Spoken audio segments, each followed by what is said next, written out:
Perpendicular to the line segment. अच्छा line क्या होती है? लाइन सेगमेंट, लाइन की लेंथ तो इनफाइनाइट होती है, लाइन सेगमेंट क्या होता है? लाइन का टुकड़ा, piece of line, piece of line is called line segment. तो क्वेश्चन समझेंगे, ध्यान से पढ़ेंगे, समझेंगे। अगर आपने समझ लिया और चित्र बन गया तो पक्का क्वेश्चन हो गई हो गई। कहता a line perpendicular to the line, एक लाइन क्या है? परपेंडिकुलर है एक लाइन के ऊपर। ठीक है भाई, ठीक है। पर एक लाइन क्या है? परपेंडिकुलर है किसके ऊपर? टू द लाइन सेगमेंट, एक लाइन सेगमेंट के ऊपर। और लाइन सेगमेंट कैसा है? Joining the point 1 0 and 2 3। मतलब बोलो, एक लाइन परपेंडिकुलर है किसके ऊपर? एक लाइन के सेगमेंट के ऊपर। और लाइन सेगमेंट किससे बना है? 1 0 एंड 2 3। ठीक है भाई, तो जैसे मर्जी चित्र बनाओ। तो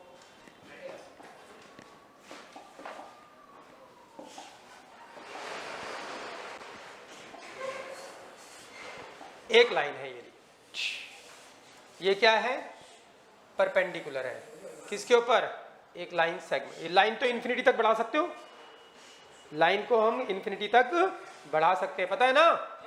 लाइन होती है इन्फिनिटी तक, कहीं भी बढ़ा दो उससे फर्क नहीं पड़ेगा। ठीक है भाई, या मत बढ़ाओ उससे फर्क नहीं पड़ेगा। कहता है एक लाइन परपेंडिकुलर है किसके ऊपर? लाइन सेगमेंट के ऊपर। लाइन सेगमेंट किससे बना है? 2 पॉइंट से। कौन कौन से 2 पॉइंट से बोलो? 1 0 एंड 2 3। यहां तक समझ में आया? नहीं आया? पक्की बात है। क्या ये मिड पॉइंट है इसका? क्या वो बोल रहे हैं मिड पॉइंट? नहीं बोल रहा तो मिड पॉइंट नहीं होगा भाई। हो भी सकता है लेकिन हम मानेंगे नहीं। बोलेगा मिड पॉइंट तभी अगर बोलते हैं एक लाइन परपेंडिकुलर लाइन सेगमेंट के ऊपर और वो उसके मिड पॉइंट पे परपेंडिकुलर है, तब मानेंगे इसको मिड पॉइंट। हाँ या ना? कहानी क्लियर? तो आपको ये मिड पॉइंट दिखना भी नहीं चाहिए, मैं नहीं दिखा रहा, मैं तो इसको यूं बना रहा हूं। ठीक है भाई, अब नहीं दिख रहा मिड पॉइंट। ठीक है भाई, तो एक लाइन परपेंडिकुलर है किसके ऊपर? एक लाइन सेगमेंट के ऊपर। आगे पढ़ते हैं। अ लाइन, ठीक है, a line perpendicular to the line segment, perpendicular एक लाइन सेगमेंट के ऊपर, ज्वाइनिंग द पॉइंट 1 0 एंड 2 3। और वो ज्वाइन कैसे बना? Segment 1 0 and 2 3। ये सेगमेंट बोल दिया लाइन सेगमेंट, तो लाइन सेगमेंट के बारे में जानकारी है ये, joining the point 1 0 and 2 3। Divides it, जो लाइन सेगमेंट है वो उसको क्या करती है? लाइन, देखो a line perpendicular to the line segment divides it, इसको डिवाइड करती है। किसको? पूरी अंग्रेजी। A line perpendicular to the line segment, एक लाइन परपेंडिकुलर लाइन सेगमेंट के ऊपर, लाइन सेगमेंट के बारे में जानकारी कि वो 2 पॉइंट से बना है। एंड अ लाइन जो परपेंडिकुलर है लाइन सेगमेंट के ऊपर, डिवाइड्स इट, इसको डिवाइड करती है इन द रेशियो 1:n। कौन से रेशियो में? 1:n। तो लाइन सेगमेंट ये, इसका नाम रखते हैं P एंड इसका नाम Q, तो कौन से रेशियो में डिवाइड करती है? 1:n में। हाँ या ना? 1:n, मतलब इधर 1 है और इधर n है। कहानी समझ में आई? नहीं आई? पक्की बात है? ठीक है, तो find the equation of this line, इस लाइन की इक्वेशन निकालनी है।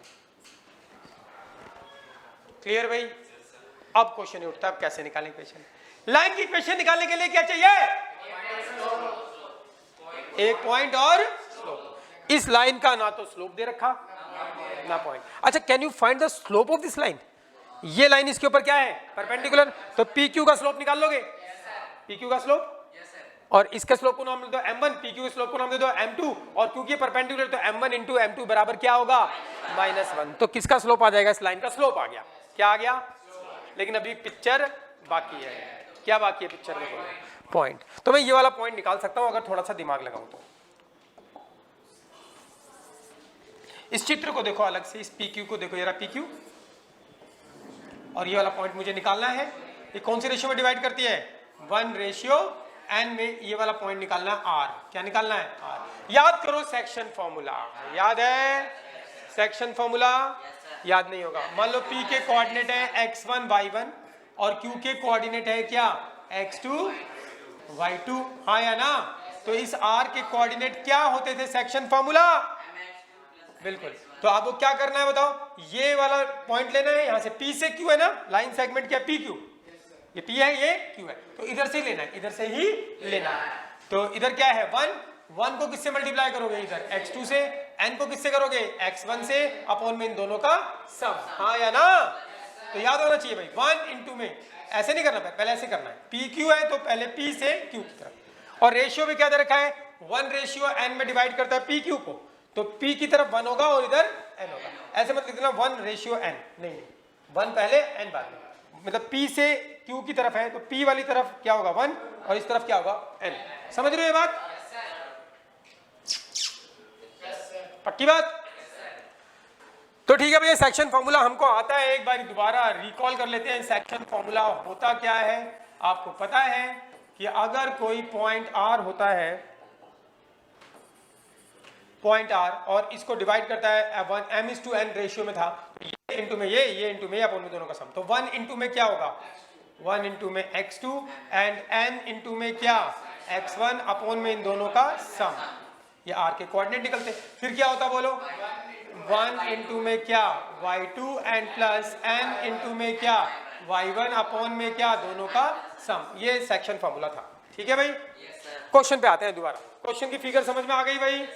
तो एक लाइन है वो परपेंडिकुलर है, एक लाइन सेगमेंट PQ के ऊपर परपेंडिकुलर है और डिवाइड्स इट, यानी आप a line perpendicular to the line segment, 2 point से पास करता है, जो लाइन परपेंडिकुलर लाइन सेगमेंट के ऊपर डिवाइड्स इट, इट किसके लिए, लाइन सेगमेंट के लिए, पता समझ में आ रहा है? क्योंकि a line perpendicular to this and divides it, कौन से रेशियो में 1:n। तो हमें find the equation of this line, इस लाइन की इक्वेशन निकालनी है, हमको मालूम है लाइन की इक्वेशन निकालने के लिए क्या चाहिए, एक पॉइंट और उसका स्लोप, तो इसका स्लोप नहीं पता, तो इसके स्लोप को नाम दे देते हैं क्या m1, इस लाइन को नाम दे देते हैं L1 और इस PQ को PQ रहने देते हैं क्योंकि लाइन सेगमेंट है। ठीक है भाई, m1, और इसको PQ के स्लोप को नाम दे देते हैं क्या m2। कोई दिक्कत भाई? तो मुझे इस लाइन का क्या निकालना है, स्लोप, और क्या निकालना है, ये पॉइंट। क्लियर है भाई? पक्की बात है? और इसको नाम दे दो क्या, पॉइंट R, पॉइंट R। तो अब लेट करते हैं, करें लेट? बोलो क्या लेट करोगे, बोलो m1 be the slope of L1 and m2 be the slope of PQ। Clear है भाई? और R एक पॉइंट भी है, R be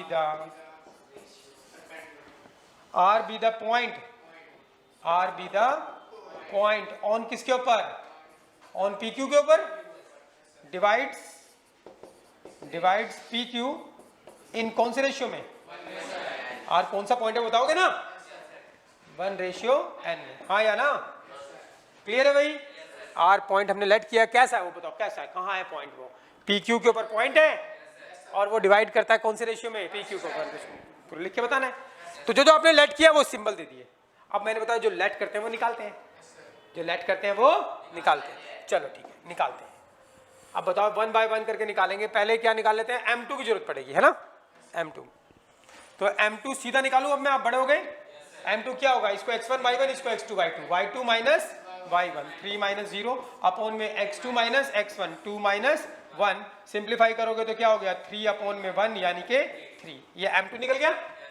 और मुझे क्या निकालना है, अब m1 निकालना है। m1 कैसे निकालोगे बोलो, गिवन रीजन कैसे निकालोगे, जो L1 लाइन है वो परपेंडिकुलर है किसके ऊपर, PQ के ऊपर, अगर ये दोनों लाइनें परपेंडिकुलर है इसके ऊपर, तो इन दोनों के स्लोप का मल्टीप्लिकेशन क्या होगा, -1, इसका स्लोप क्या है m1 और PQ का स्लोप क्या है m2, इक्वल्स टू क्या चलेगा -1, हाँ या ना? अरे पिछले क्वेश्चन में भी अभी सेम किया था हमने, ये m1 हमें निकालना है, इनटू में m2 कितना है 3, इक्वल्स टू क्या -1, एंड m1 कितना आ जाएगा, इसको नीचे ले जाओ तो क्या हो जाएगा -1/3, यस और नो, m1 भी निकल गया। अब हमारे पास इस लाइन का स्लोप आ चुका है m1, बस हमें लाइन की इक्वेशन निकालने के लिए क्या चाहिए, एक पॉइंट और स्लोप, पॉइंट आ चुका है, स्लोप आ गया, अब क्या निकालना, पॉइंट, बताओ पॉइंट कैसे निकलेगा, सेक्शन फार्मूला, अरे यार हाँ या ना, ये पॉइंट आर इस लाइन सेगमेंट के ऊपर भी और पॉइंट आर ये इस लाइन के ऊपर भी तो हो गया, इस लाइन भी पास करती है इससे, क्लियर है भाई? अब पॉइंट आर निकालते हैं यूजिंग सेक्शन फार्मूला, बताना पॉइंट आर निकालें। अब सीधा बता दो, सेक्शन फार्मूला लिख रखा है 1 इंटू में क्या 2, फिर प्लस n इंटू में क्या 1 अपॉन में क्या 1 प्लस n, ध्यान दो भाई प्लीज, क्लियर है? अरे वही सेक्शन फॉर्मूला, ये 1 इंटू में क्या x का कोऑर्डिनेट, फिर ये n इंटू में क्या इधर x का कोऑर्डिनेट अपॉन में इन दोनों का सम। दूसरा क्या होगा बोलो, 1 इंटू में क्या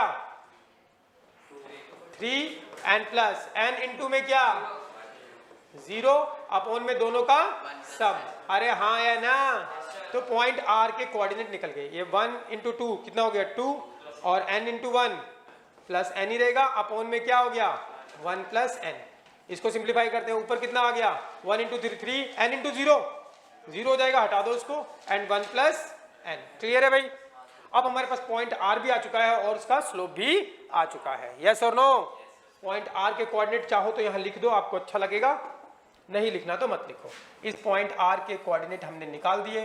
क्या निकाले हैं 2 प्लस n अपॉन में क्या 1 प्लस n एंड 3 बाय क्या 1 प्लस n। अरे हाँ, अब आपके पास m1 स्लोप भी आ गया। m1 स्लोप कितना आ गया भाई, इसको भी लिख दो -1/3। अब इस लाइन की इक्वेशन निकालनी है, तो आपके पास स्लोप भी है और पॉइंट भी है, तो इक्वेशन निकालनी हमको आती है, तो ठीक है। अब निकालते हैं इक्वेशन ऑफ लाइन।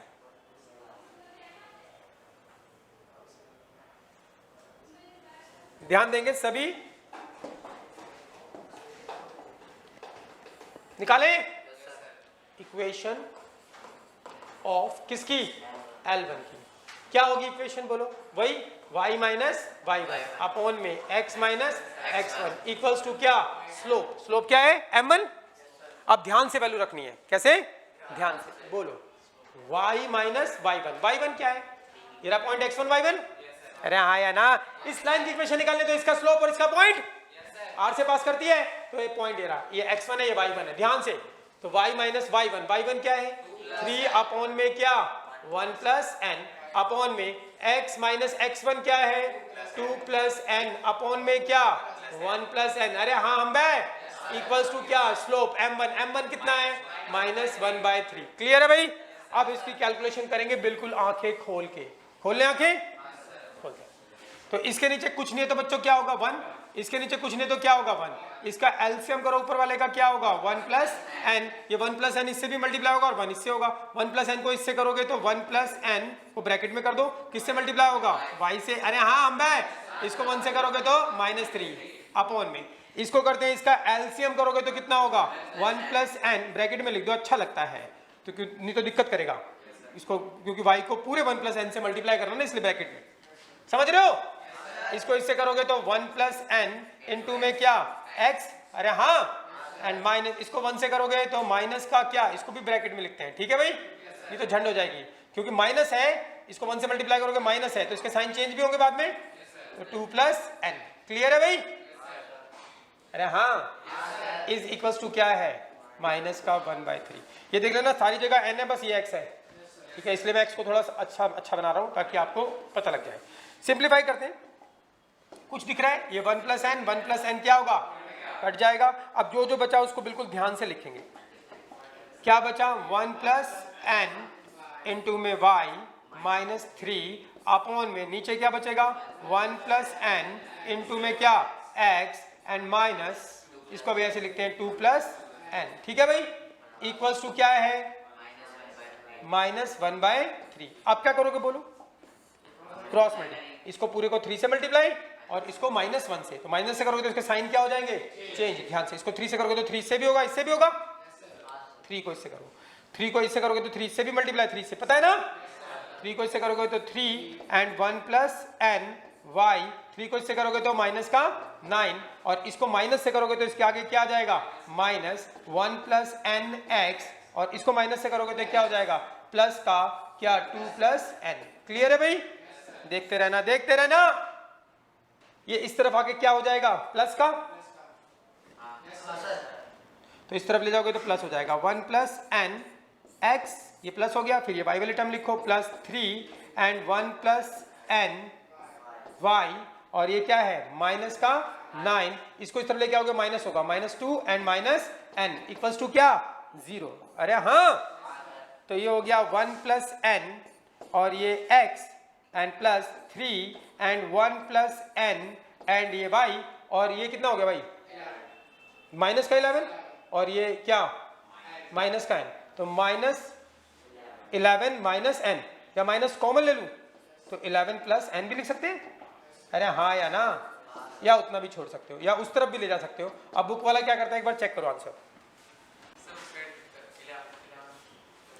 तो 1 प्लस एन, समझ रहे हो, and x and plus 3 and 1 plus n and y, इसको उस तरफ ले जाओगे तो ये क्या माइनस क्या बन जाएगा, प्लस का। तो 11 प्लस एन या एन प्लस 11, क्या आंसर है?